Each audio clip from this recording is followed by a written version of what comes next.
So I just finished watching the film Jungle. This is directed by Greg Mclean and it stars Daniel Radcliffe. And this is a survival drama, pretty much. Survival drama, I would say. Greg Mclean is the director of Wolf Creeks 1 and 2, which I'm an absolute huge fan of those. Famous for being a horror director mainly. He also directed Belko Experiment, which is a little bit newer. And then he directed this and produced it as well. Basically, you follow this guy named Yossi. It's also a true story, by the way, who he had an experience where he was a traveler and he was traveling abroad for a year. He was Israeli, I believe, and he was visiting South America for, basically to explore and all that. And he met some friends there as well, named Marcus and Kevin, and they meet this guy there named Carl, who claims to be a tour guide for Amazon expeditions and exploration and stuff like that, trail guy kind of thing. And Yossi is all for it because Yossi's an adventurer, and he tries to convince the two guys that he just met, Marcus and Kevin. I want to keep saying Sean, I don't even know why, but Kevin and Marcus, to go with him. And they meet him. He seems slightly sketchy, but they trust him enough to go. They fly out to this location where they're going to hike for, I believe, 3 to 5 days back to pretty much close to where they came from and go on this jungle adventure. And Radcliffe's character basically tries to survive the whole thing, and it turns into a really, really horrific survival story. The music in here is really, really well done, and the cinematography is absolutely beautiful. It starts off with the whole expedition, kind of him getting there, and he's making friends. There's all these kind of hippie explorer cultures going on. He meets this one girl who ends up having a crush on him, and they start talking about this tea that you drink, which they call it something else in the film, but basically it's similar to ayahuasca. And from the stories I've heard of ayahuasca, it sounds ridiculously risky to take. You either get the best experience of your life or the most trip-inducing bad trip you've ever experienced in your life. I'm a paranoid guy, so I would probably not be touching this stuff, but the way they portray it in the film is actually really cool. With him and her doing it, they're with the colors, and they're having this magical experience, and it's pretty cool. Also, the village people that they end up meeting in these villages, I like those scenes as well because they, I don't know, there's something about the filmmaking and the directing that I really, really enjoyed about this film. And as for the trip itself, I like the characters and I like how they were built. Marcus's character probably reminds me the most of me because he's the most skeptical and paranoid as well going on this adventure. And I just felt for the poor guy the whole time because I'm like, yeah, that probably would be me. Whereas Kevin is all for it and kind of, getting pissed off with Marcus and how he's behaving. But I'm like, geez, you're in the Amazon. This is the scariest. When do you start getting scared when you're in this kind of situation? Your only tour guide is somebody who you're giving away your trust to and you've never met before, realistically. You've known the guy for a day, and you're already going to trust the guy, guiding you on a 3 to 5 day adventure through the endless jungle. And the only thing you have going for you is your faith, basically. But yeah, they really build up to the second part of the film, where it's really where the survival stuff starts to happen, where there's a lot of tensions rising because after the first day or two, Carl and Kevin especially start to get into ego trips kind of thing and start to get on each other's nerves, and this makes Marcus even more skeptical and paranoid because now he's stuck with these people and he has to deal with not only the jungle but human emotions as well, and violence and tension that can be going on between all these people, which just escalates everything so much worse. And then Marcus ends up getting his feet injured, which starts to create even more problems by slowing everybody down. I think it really was the part that they had to build the raft, and the argument that they got into trying to control this raft, especially between Carl and Kevin, that got me the most tense. When they parked the raft on the side of the river or whatever, and they got heated, and they have Marcus with injured feet, and then they all had to make decisions on what they were going to do next. Now, would I go with Carl and trust his guidance through the jungle, or would I take the raft and risk the water currents? I think I would have to go with Carl in that situation. I I don't know. I think I would be ready to ditch my friends and just go with Carl, because in the Amazon, I mean, who else do you trust? There's no you're It'd be a gamble, but what else do you do in that situation? It just sounds absolutely horrible. Um, but uh, but yeah, like I think I would go with Carl. But obviously, at the end of the film, for everybody who knows, if you're here, um, that would be my demise. So it probably would be better if I went on the raft. But Jesus Christ, I'm sure in the real life story too, that rock situation where the raft crashes into the rock was true. Now it seemed a little far fetched in the film, but like really far fetched in the film. But I'm sure that actually happened, and like basically what split them up and everything.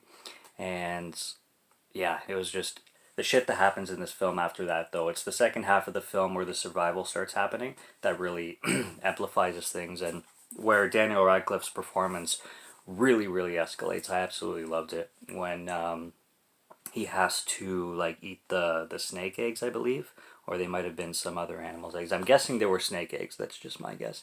But that was really, really disgusting. The thing on his head, oh my Jesus, I kind of love it, and it's one of those things that I love to watch and can't look away, but cringe at the same time. And as soon as he started poking it, I absolutely knew that there was something crawling in there. There had to be. As soon as I saw that big, like, bump on his head from when he banged his head on the rock, I'm like, yeah, I have a feeling that's not just going to be a bump.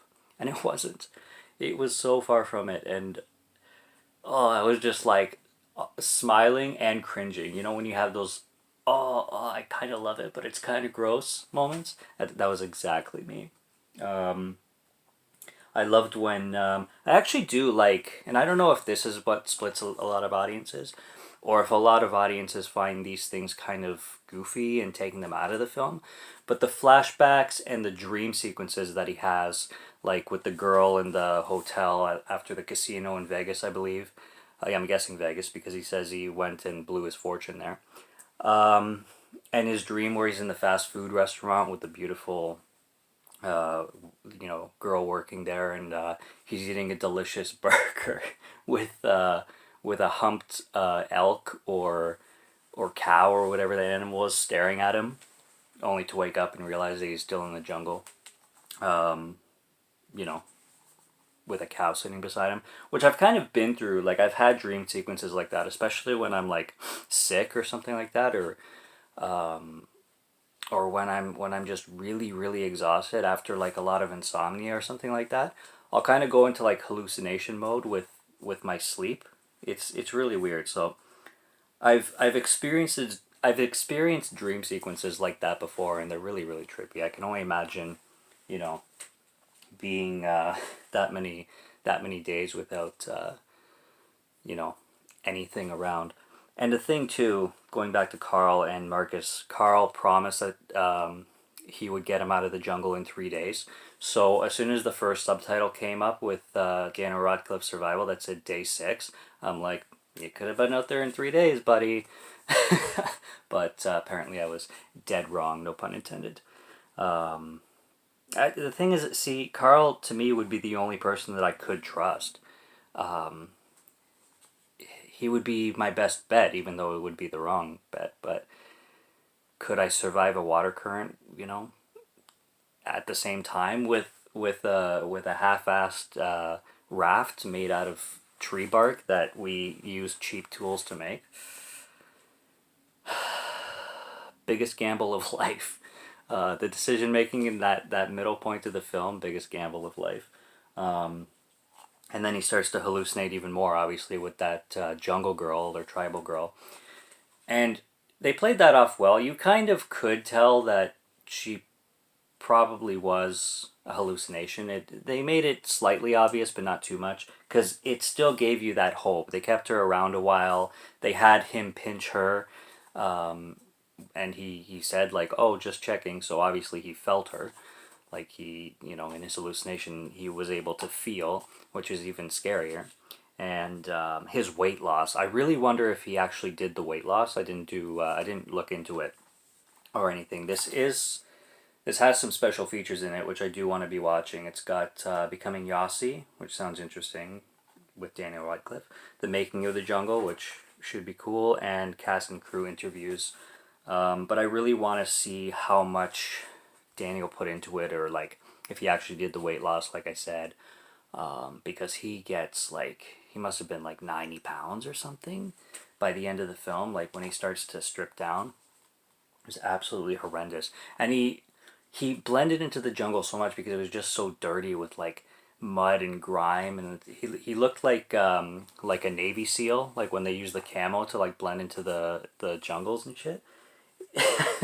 At the end of the film, I'm surprised like the guy actually caught him. Lucky enough, I was so paranoid. I almost like started choking up when the boat started going away, and he was right there, and he was so weak that he couldn't even scream. But then Kevin turned around and saw him. Thank God. And Kevin's such a good guy too. Like such determination, and such a great friend. Like, you can't buy better friends than Kevin, and I'm glad. I'm glad he was so determined that he just didn't give up, even though he was on the brink of doing so. Didn't, and yeah, I love that. I just really wish Carl wasn't such a dick. I really wonder what his motives were to take all these people to the jungle. Like he must have been a human trafficker or something. I don't know. It's got to be something. He's not just like, hey, I'm gonna meet these people. I'm gonna take them on a hike, and I don't know where I'm going, and I don't know.